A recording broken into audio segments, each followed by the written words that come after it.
Analysis. According to diplomatic sources cited by the Korea Times, South Korea is actively reviewing whether to join NATO's prioritized Ukraine requirements list, the program known as PURL, following a formal request from the alliance. South Korea's Ministry of Foreign Affairs confirmed it is in continued discussions with NATO on various ways to support Ukraine. The review is ongoing. No final decision has been announced. If Seoul joins, it would represent the most consequential shift in South Korea's position on the Ukraine war since the country imposed export controls on strategic goods categories following Russia's February 2022 invasion. The decision is being made against a specific chain of events that has systematically dismantled the neutrality posture Seoul maintained throughout 2022 and 2023. And against a Russian Foreign Ministry response to the reports that revealed how seriously Moscow is taking the prospect. Russian Foreign Ministry spokeswoman Maria Zakharova stated in February 2026, as reported by Xinhua, that South Korea's PURL participation would cause irreparable damage to relations between Russia and the Republic of Korea, and that Moscow would be forced to exercise its right to retaliate.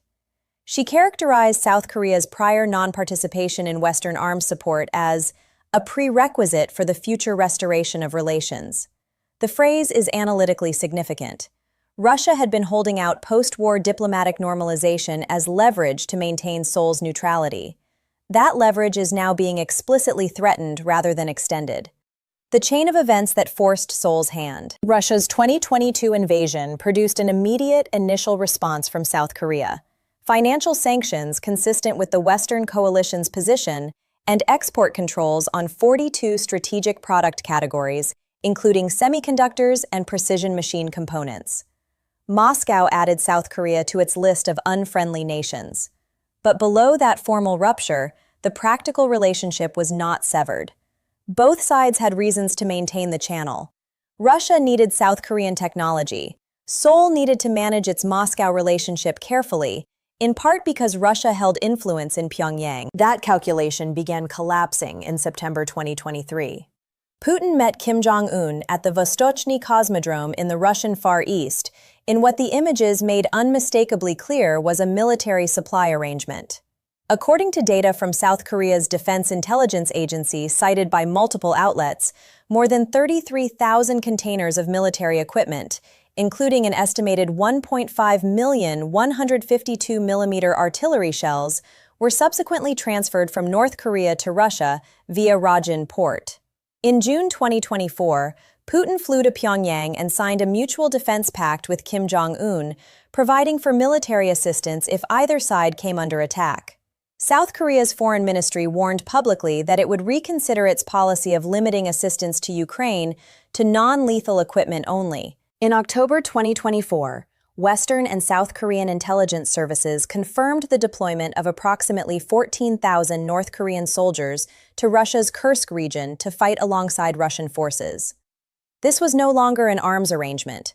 North Korean troops were gaining direct experience in modern industrial warfare. In exchange, Pyongyang would almost certainly receive advanced Russian military technology, potentially ballistic missile guidance systems, or nuclear submarine-related expertise. The Ukraine war had crossed the Sea of Japan and arrived structurally on South Korea's security perimeter. What PURL is and why it matters. PURL was launched in July 2025 by the United States and NATO to address a specific structural problem. With the Trump administration scaling back direct military aid to Ukraine, the burden of sustaining Ukrainian defenses had fallen more heavily on European allies. But procurement was fragmented across separate national pipelines with different timelines and purchasing power. PURL changed the architecture. Participating countries pool financial contributions into a single coordinated mechanism. Washington then uses that pooled funding to supply U.S.-manufactured arms and critical military equipment directly to Ukraine. The result is faster delivery, better coordination, and substantially higher aggregate purchasing power. The scale is concrete. As reported by NATO Secretary General Mark Rutte during a visit to Kyiv in early February 2026, PURL has funded approximately 75% of all Patriot missile systems delivered to Ukraine, and 90% of missiles used in other air defense systems. As of December 2025, member states had pledged more than $4 billion to the program. Zelensky has stated that approximately $15 billion will be needed through PURL in 2026 alone. As of early 2026, $584 million of that had been committed. The gap is $14.4 billion. The fungibility of defense finance. Seoul's official position, confirmed by a foreign ministry official, remains focused on humanitarian aid and non-lethal military equipment. That constraint does not limit PURL's operational significance of South Korean participation. Defense finance is fungible. A South Korean contribution designated for air defense radars or surveillance systems releases equivalent European funding for Patriot missiles, HIMARS rockets, and advanced artillery munitions. The nominal category of Seoul's contribution does not determine its operational effect on the total military resources flowing into Ukraine. Do Jin-ho, head of the Eurasia Center at the Korea Institute for Defense Analysis, stated directly to the Korea Times, "Beyond strategic alignment with NATO, joining PURL could serve as leverage to expand South Korea's defense footprint among NATO members. That footprint is already substantial in the European theater, independent of any formal Ukraine support mechanism." South Korea's defense industrial capacity. The United States, the world's largest defense producer, currently manufactures approximately 90,000 155mm artillery shells per year, after aggressive production ramp-ups driven by Ukraine war demand. South Korea's annual production capacity exceeds 200,000 from a country of 51 million people, a consequence of 7 decades of near-continuous deterrence requirements on the Korean peninsula that produced a manufacturing ecosystem combining precision with industrial scale at costs that Western competitors cannot match. The K9 Thunder self-propelled howitzer is the most visible product of that ecosystem in the European theater. The system achieves GPS-guided precision, fires and repositions in under 60 seconds, and operates in temperatures from -32 to +46 degrees Celsius, firing, destroying the target, and displacing before Russian counter-battery radars can generate a fire mission. South Korea has already delivered hundreds of K9 units to Poland under contracts worth over $12 billion. Poland, along with Norway, Romania, and Finland, is evaluating additional South Korean systems. The K2 Black Panther main battle tank, equipped with an active protection system capable of intercepting incoming anti-tank missiles in flight, and a hybrid electric drive that enables near-silent, low-speed maneuvering, is in active delivery to Poland under the same framework. The strategic mechanism connecting these deliveries to Ukraine is direct. As South Korea fills Polish inventories with K2 tanks and K9 howitzers, Poland can transfer its older but capable T-72 tanks, BMP infantry fighting vehicles, and Soviet-era artillery to Ukraine without degrading its own defense posture. South Korea is the industrial backbone that makes Europe's materiel generosity to Ukraine financially sustainable. Russia's asymmetric retaliation constraint. Zakharova's reference to asymmetric retaliation requires careful decoding. Asymmetric in diplomatic language typically signals the acknowledgement that direct economic or military responses are not viable. The retaliatory capacity is indirect. For Russia and South Korea, the only meaningful asymmetric instrument is North Korea. Moscow could accelerate the transfer of advanced military technology to Pyongyang, ballistic missile guidance, submarine propulsion, hypersonic warhead systems, as direct punishment for Seoul's NATO alignment. The constraint on that instrument is substantial. Russia, prosecuting a war of attrition in Ukraine, cannot easily spare advanced weapons technology.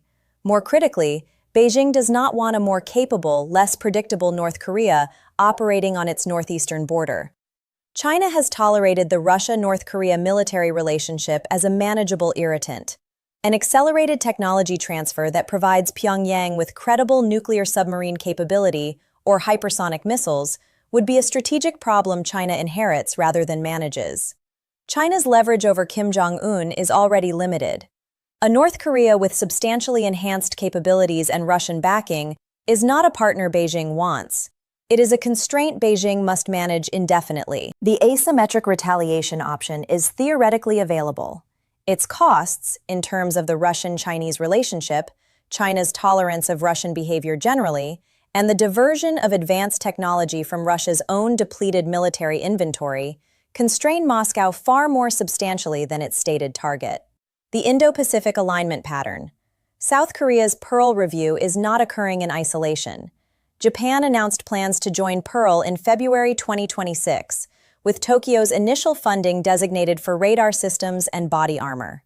Japan's formal participation in a NATO-Ukraine support mechanism represents a strategic transformation that would have been politically impossible under Article 9 of the Japanese Constitution a decade ago.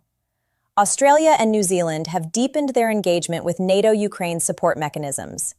Kyiv has opened formal conversations with Australia on drone technology and naval warfare lessons from the Black Sea campaign. The three largest democratic economies in the Indo-Pacific are all moving, at different speeds and with different legal constraints, toward formal alignment with NATO's Ukraine support framework. Putin's foundational strategic narrative, that the Ukraine war is a Western imperialist project that the global South and Asia can legitimately resist, is being tested against the decisions of governments that are not NATO members, are not under direct Western pressure, and have their own independent reasons for positioning themselves in opposition to Russian behavior. Those independent reasons are traceable directly to Russian choices.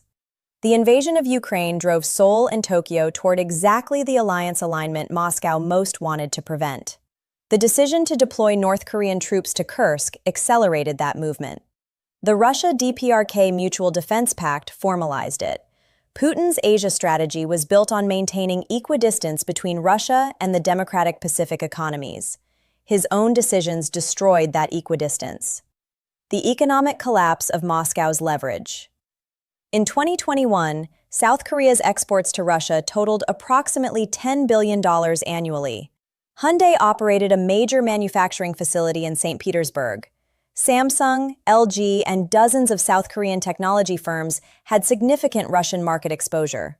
Following the 2022 invasion and export controls, South Korean exports to Russia fell approximately 60% by 2024 to around $4.5 billion. The Hyundai facility closed. Russia's response was parallel import mechanisms, routing South Korean goods through China, Kazakhstan, and Turkey, rebranded as third country imports. According to data covering 2024 to 2025, Russia imported approximately $1 billion in South Korean vehicles through these channels alone. South Korean semiconductors and machine components reached Russian factories through similar routes embedded in finished products from non-sanctioned countries. As PURL membership draws Seoul further into NATO's orbit, these gray market channels face intensifying scrutiny. Western pressure on intermediary states, Kazakhstan, Turkey, the UAE, to enforce sanctions restrictions is increasing.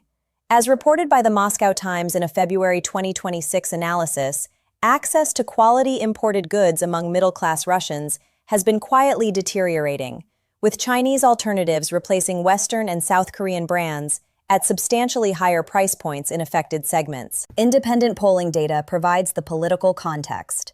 The Levada Center's January 2026 survey shows 61% of Russians expressing support for peace negotiations. VCIOM surveys show the expectation of conflict resolution in 2026, widespread a year earlier, being seriously questioned. War fatigue is not producing open dissent. Russia's repressive state apparatus is sufficiently functional to prevent that. But the quiet erosion of consumer material conditions, combined with the daily reality that Asia has not remained neutral, represents an accumulating pressure that compounds over time. The domestic political dimension in South Korea. South Korea's political environment has been turbulent in the period leading up to the PURL review. President Lee Jae-myung, who took office following the political crisis that ended the Yoon Suk-yeol presidency, has spoken directly with NATO Secretary General Rutte about expanding defense cooperation. Foreign Minister Cho Hyun met with NATO Deputy Secretary General Radmila Shekarinska in Brussels in January 2026. The readout from that meeting included explicit language about coordinating support for Ukraine. The diplomatic groundwork is being laid systematically. The political constraints are real but navigable. South Korea's constitution does not prohibit financial contributions to multilateral security mechanisms. The PURL framework, because it pools funds for weapons purchases rather than involving direct Korean troop deployments or direct weapons transfers under Seoul's own authorization, navigates the most sensitive legal and political thresholds that would otherwise generate acute domestic opposition. The Foreign Ministry's careful language about non-lethal equipment and humanitarian focus provides the government the political cover to participate without triggering the most mobilized opposition constituencies. The commercial dimension reinforces the political trajectory. Seoul is competing for a submarine contract with Canada, estimated at approximately 60 trillion won, roughly $41 billion, that would represent one of the largest arms deals in Canadian history. South Korean defense firms are in active discussions with Norway, Romania, Finland, and several other NATO members for additional procurement contracts across multiple platforms. Every step Seoul takes toward formal NATO alignment strengthens its position in those commercial negotiations. Defense cooperation and commercial advantage are deeply intertwined in this strategic calculation, in a way that creates mutual reinforcement between the political decision and the economic incentive structure.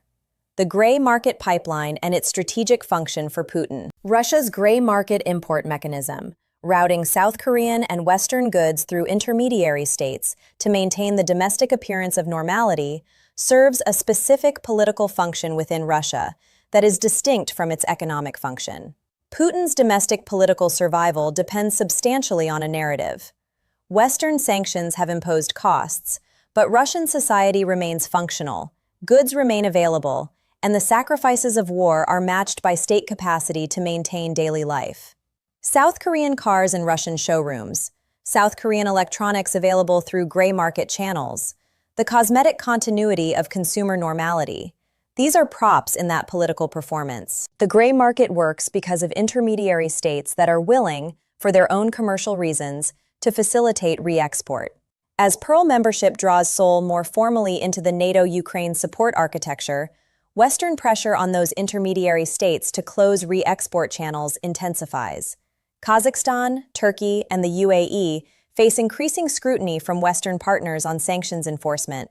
The pipeline's reliability declines as its political cost to the intermediaries rises. The consequence for Putin's domestic narrative is diffuse but cumulative.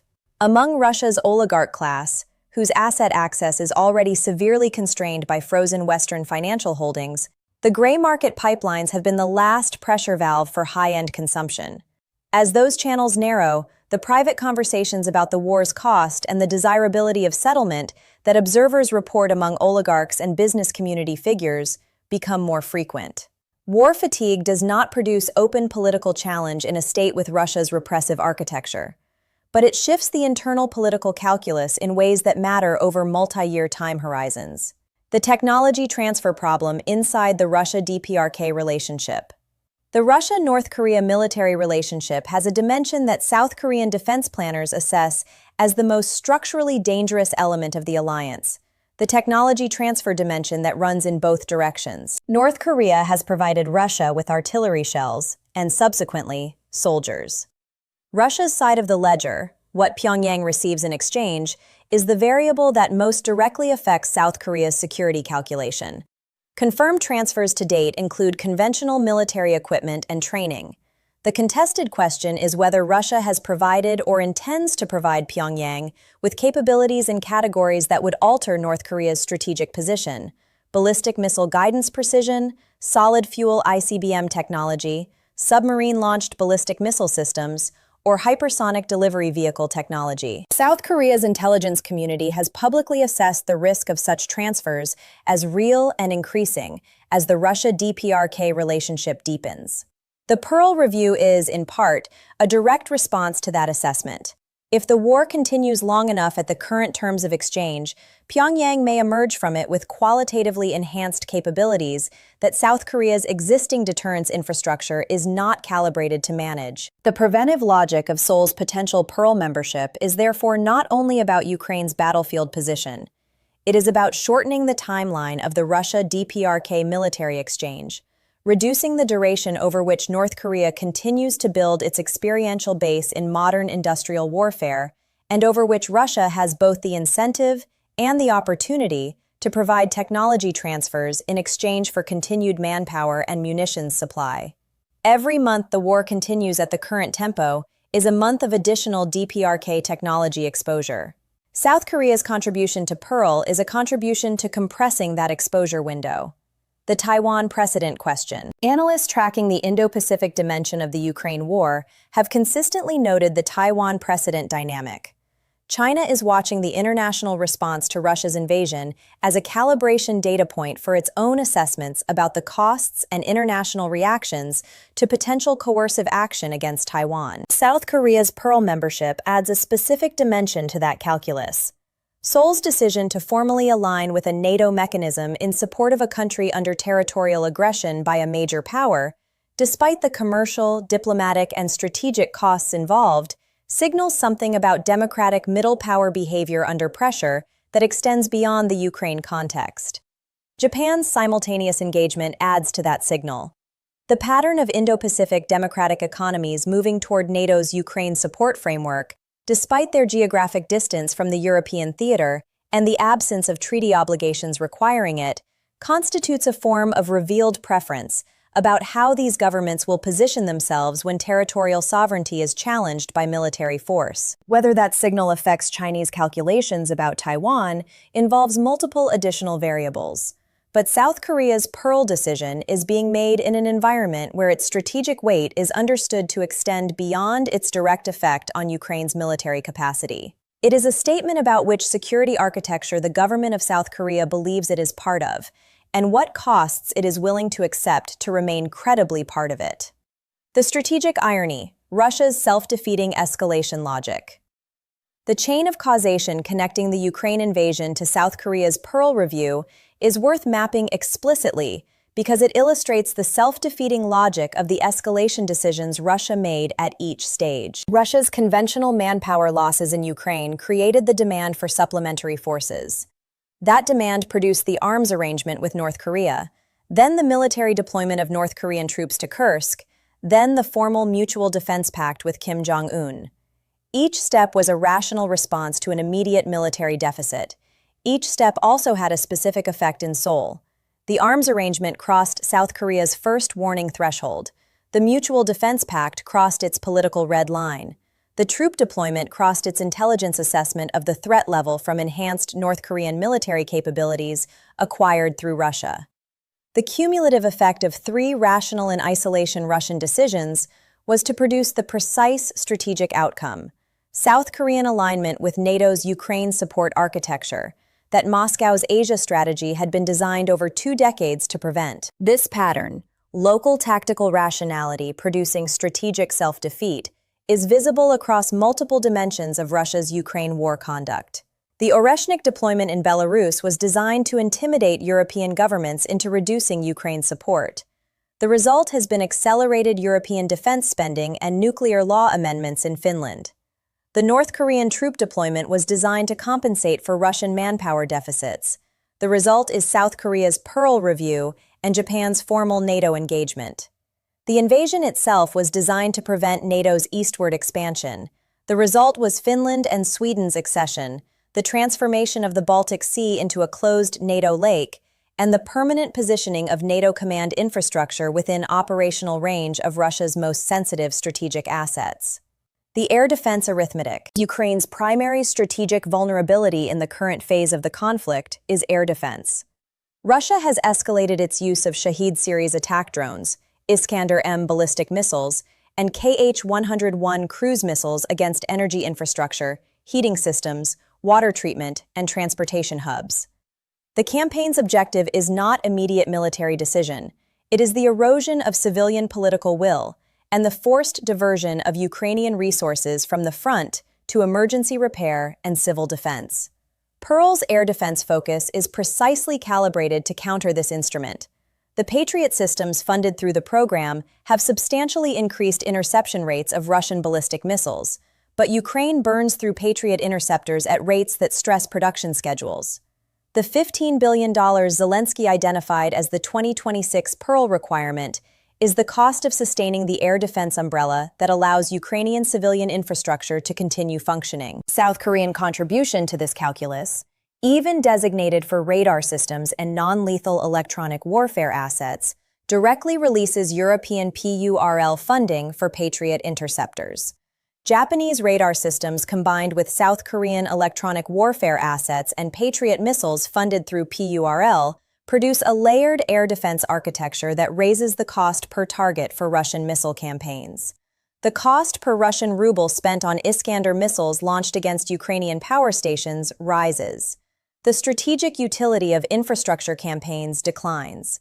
That dynamic compounds over a sustained time horizon into the condition analysts describe as strategic exhaustion, making the costs of continued fighting progressively higher than the benefits until political leadership determines that negotiation is preferable to continued attrition. South Korea's PURL decision is a significant increment in that process. It is not a battlefield turning point. It is a structural compression of Russia's capacity to sustain its current operational tempo.